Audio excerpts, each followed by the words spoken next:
आप समय एक महिला है और महिला युवा होती है, उसके सीधे में थोड़ा दयावान नहीं होता, बहुत आसानी से चीज़ें समझ में आती है कि हमारे पीसीओ घराने ऐसे हैं कि जिसमें एक कमरा है और उसमें बीच में पर्दा डाल करके एक तरफ बहू और बेटा रहते हैं और एक तरफ आप और हैं। तो ये बिल्कुल बेयर कंडीशन, इसी को गुजारिश कर रहा हूँ, समय आप देखेंगे बहुत अच्छा। उसके अलावा जो स्थिति है हमारी वो इतनी है कि या तो कांचों करते हैं और कांचों भी पिछले 3 साल से इतना जबरदस्त प्रयास आया उसमें कि हेड टू माउथ होगी पूरी उसकी। बस वही है कि या तो नाव चला लेते हैं या उसके किनारे रेती कर देते हैं, और रेती आप जानते हैं कि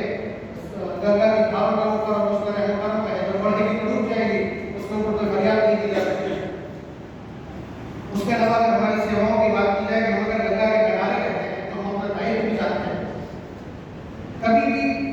अगर कोई नहाने वाला कोई स्नान फिर डूब रहा है तो हमारे बच्चे हम बैठे हैं इसमें तो सारे के सारे मौजूद होंगे जिनके पास यहाँ के तत्कालीन अधिकारियों के बाकायदा प्रशंसा पत्र है, तो अपने कपड़ों तक अपने मोबाइल तक का लिहाज नहीं करते और ऐसे ही पूछ जाते हैं। राष्ट्रपति तक ये खबर पहुंची नहीं है और इस वक्त की सूरत हाल ये है कि अगर यहाँ 100 किलोमीटर के एरिया में किसी रास्ते में, किसी दरिया में, किसी कुंडे में कोई डूब जाता है और उसकी लाश निकालना है तो आप समझ लीजिए कि इकलौता ऑप्शन होता बादल को। बेटा मैं बहुत बड़े खुशूक के साथ, पूरे एतमाद के साथ, यकीन के साथ आपसे कह रहा हूँ, आप अधिकारी से भी मालूम कर सकते हैं। इकलौती बस्ती है जहाँ से उस जी इकलौता। उसके अलावा जब ये सैलाब खतरे के निशान से ऊपर जाता है और इधर उधर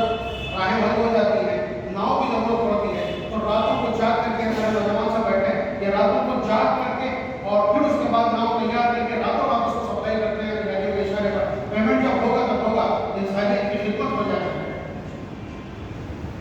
उसके अलावा अगर आप ये सब आपके मंसूबे में, आपके प्रोजेक्ट में शामिल है तो मैं सिर्फ इतनी गुजारिश करूँगा कि हमारी बस्ती में इधर हिस्से में अगर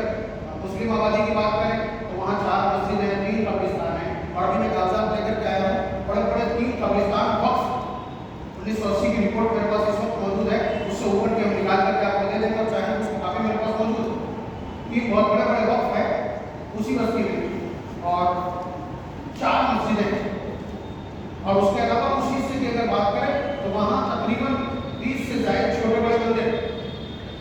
तो अगर इस आबादी को इस तरह से उजाड़ा जाता है तो बड़ी दिक्कत हो जाती है और